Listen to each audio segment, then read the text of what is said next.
Hi hello അന്നത്തെ get ready with മീന് ശേഷം ഞങ്ങളെല്ലാവരും കൂടി കുറച്ച് സ്ഥലങ്ങളൊക്കെ കാണാൻ വേണ്ടി പോയിട്ടുണ്ടായിരുന്നു. അപ്പോൾ ഇത് നമ്മൾ ഫ്ലാറ്റിൽ നിന്ന് നേരെ ഇറങ്ങി കാണുന്ന കുറച്ച് ബിൽഡിങ്സ് ഒക്കെയാണത്.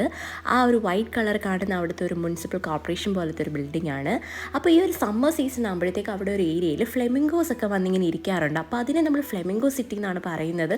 ഇഷ്ടംപോലെ ഫ്ലെമിംഗോസ് ഉണ്ട്, ഭയങ്കര ബ്യൂട്ടിഫുൾ ആണ് അത് കാണാനായിട്ട്.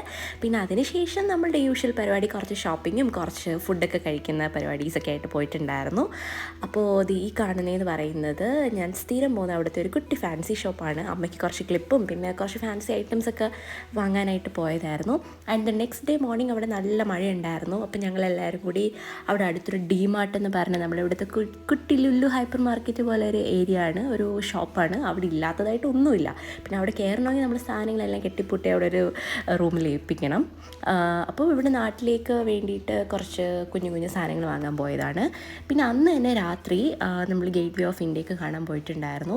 അപ്പോൾ നമ്മൾ താമസിക്കുന്ന ഉൽവേ എന്ന് പറഞ്ഞ സ്ഥലത്തിൻ്റെ അടുത്ത് ഒരു ലോങ് ബ്യൂട്ടിഫുൾ ഒരു ബ്രിഡ്ജ് വന്നിട്ടുണ്ട്. അപ്പം അതിലൂടെ പോയി കഴിഞ്ഞാൽ ഒരു 15 മിനിറ്റ്സ് ജേർണി ഉള്ളൂ, നമ്മൾ ഡയറക്റ്റ് മുംബൈ എത്തും. അപ്പോൾ അവിടെ പോയി ഈ ബോംബ് ഇടലൊക്കെ ആയിട്ട് വാറൊക്കെ ആയതുകൊണ്ട് ഭയങ്കര ആളും എനക്കൊന്നും ഇല്ലായിരുന്നു. നമ്മൾ പിന്നെ അവിടെ പോയി കുറച്ച് ഫോട്ടോസൊക്കെ എടുത്തു. മറൈൻ ഡ്രൈവിൽ പോയി അങ്ങോട്ടും ഇങ്ങോട്ടും കുറച്ച് ഫോട്ടോസൊക്കെ എടുത്തു. എല്ലാവരും ഇറങ്ങിയിട്ടില്ല, കാരണം മഴയായിരുന്നു. പിന്നെ ഞങ്ങൾ തിരിച്ച് ഉൾവേ തന്നെ എത്തി. നമ്മൾ ഫ്ലാറ്റിൻ്റെ താഴെ ഒരു കഫറ്റീരിയ ഉണ്ടായിരുന്നു, അന്ന് ഡിന്നറൊക്കെ കഴിച്ചു. Tata bye.